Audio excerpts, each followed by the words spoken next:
I think we've all been there. We're going to the gym, we're training hard, we've got our nutrition plan set out, but we just can't seem to get dialed in on our diet. We seem to find ourselves reaching for snacks after dinner, or maybe we're sneaking a few things here and there throughout the day, but we just can't seem to get in the routine of our diet. I made that mistake many times, and there are a few crucial changes that I had to make to finally get locked in and get below 10% body fat. And so in today's video, I'm going to share 5 essential tips that are finally going to help you get locked in on your diet and see the results that you've been wanting to see. And if you're new here, my name is Shashank. I've been overweight, I've been underweight, I've been muscular, and everything in between. After going through some health issues, I'm currently trying to rebuild my physique to its former glory, and so I'm using this channel to share what I have learned and what I am learning as I try to build back a healthier, happier version of myself. And if any of that sounds interesting to you, then make sure to like, subscribe, and hit the bell button so you can stay up to date when I post new content. I post a new video every single Monday and you don't want to miss it. So with that, let's get into the video. Now, the first thing that needs to happen is you need to accept the ups and downs. When I first started dieting, I thought that it was going to be smooth sailing. And this is a tip that I think is really important because it's so easy for us to forget bad experiences. Even myself waking up today, I was in a calorie deficit yesterday and I realized that it was hard and I didn't have energy because of that,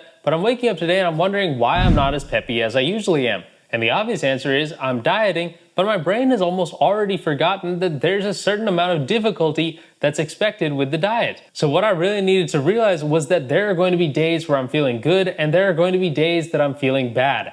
You cannot expect to be on it 100% of the time. A lot of times we see influencers and we think that it's smooth sailing for them on their diet, but what we don't realize is that they're going through it as well. Your body generally doesn't like losing weight and you don't like being underfed. You're going to have to accept that there's going to be discomfort on this process, and the sooner you accept that there is going to be discomfort, the sooner you will start to make progress because you won't be expecting to feel as good as you think you do. Now, the second thing that you can do is to stop looking for variety in your food. A lot of times we look to food for our sources of dopamine. We start getting bored of eating the same thing day in, day out. But if you look at the most consistent people on YouTube, they eat the same things every single day, or at least the same types of things. If you introduce too much variety, it becomes very hard to tell satiety signals. And I've talked about this before, but the more variables you introduce, the more dopamine spikes you have in your brain, the more you're going to want to eat just for the pleasure of eating. And so the best thing that I can suggest is to start making your meals simple and repeatable. Now, this doesn't mean that you have to eat exactly the same combination every single time. What you can do is actually prep ingredients so that they're ready to go and you can have variety in that way. So maybe you prep a bunch of ground beef, or maybe you prep a bunch of white rice, and maybe you prep a bunch of potatoes. Now, when the time comes, you can choose, hey, maybe I want some ground beef with rice, or I want ground beef with potatoes. Obviously, those don't have to be the only 3 things that you eat, but you kind of see what I'm getting at. Also, the more variables you introduce, the harder it's going to be to track your weight because you don't know how your digestion is going to react to different foods. If you keep the types of foods that you're eating consistent on a day-to-day basis, you're going to have much less fluctuations on the scale, and it's going to make it a lot easier on your mindset because you're not going to be seeing these massive ups and downs every time you go weigh yourself. But that's why I suggest that you stop looking for variety in your food, and it's going to make the mental process and the physical process a whole lot easier. Now, the third thing that I had to do was to find non-food sources of dopamine. A lot of times, if we don't have a ton of options or things to occupy our brain, we just turn to food because we're bored. And we've been trained so many times that food is a source of dopamine. How many times have we said, it's your birthday, so it's time to have cake? Or it's a celebration, let's all go out and eat something unhealthy. I think that there's a huge problem in the way that society views food as a form of celebration. I think it adds to a lot of the ways that we develop unhealthy relationships with food, and we start to self-medicate ourselves by eating when we're sad or when we're happy, and that's just not a good way to be. So what I suggest is that you find non-food sources of dopamine, and that could be anything. Maybe you're really into puzzles. Maybe you like playing video games. Maybe you want to learn a new instrument.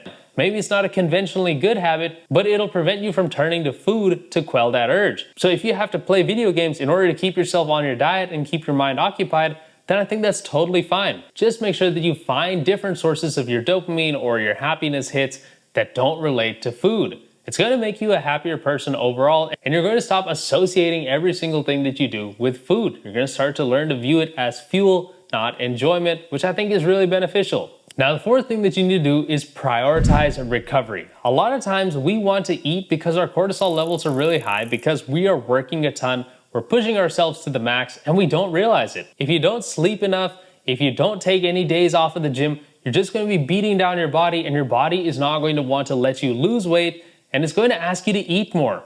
Now, that doesn't mean that calories in, calories out is going to magically stop working or your metabolism is going to be tanked. It's just a simple matter of the fact that as you increase the total amount of stress on your body, you're going to want to eat more to compensate. So I'm going to list a few things that you need to do to make sure that you're getting enough recovery. Now, first up, you want to make sure that you're sleeping. Most of the muscle building that actually happens in your body happens when you are sleeping. So if you're not sleeping, then you're not going to build as much muscle as if you have been sleeping properly. Also, when you're sleeping, you can't be eating. And so the more you sleep, the less likely you are to go over your calories because you're sleeping. Now, another thing that you can do is to take supplements that help support recovery. These are going to be things like creatine, protein powder, maybe even magnesium at night to help you recover. And finally, the best thing you can do is to learn to take days off of the gym. Look, I love training, and if you're like me, then training is usually the best part of your day. But I have to remind myself that I actually need to take certain days off of the gym in order to build muscle.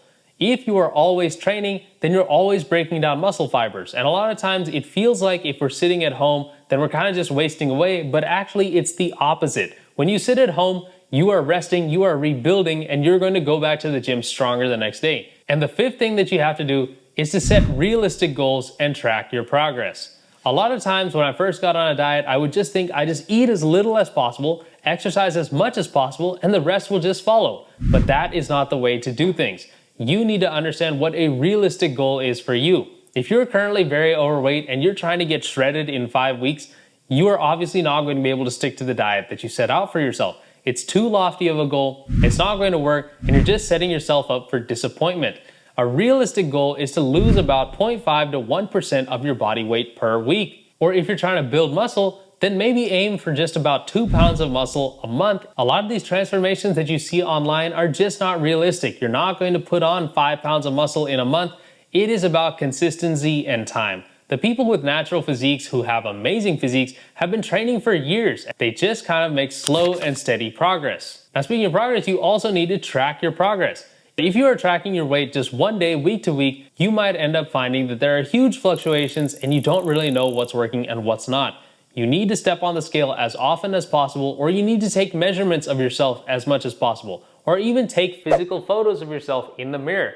There needs to be some way of tracking your progress to know if what you're doing is working or not. If you just do the same thing over and over again and you don't track your progress, you'll never know if you need to make changes. So if you currently have some sort of ridiculously lofty goal, or you're not tracking your progress, then make sure that you change that and you're going to start seeing the results that you want. So those are 5 crucial changes that I had to make and you will have to make if you want to finally lock in on your diet and see the results that you want to see. Comment down below, did you find this video helpful? Is there anything else that you'd like me to discuss? And as always, if you made it to the end of this video, I appreciate you. Please don't stop now. Go ahead and watch one of the 2 videos that'll pop up on screen.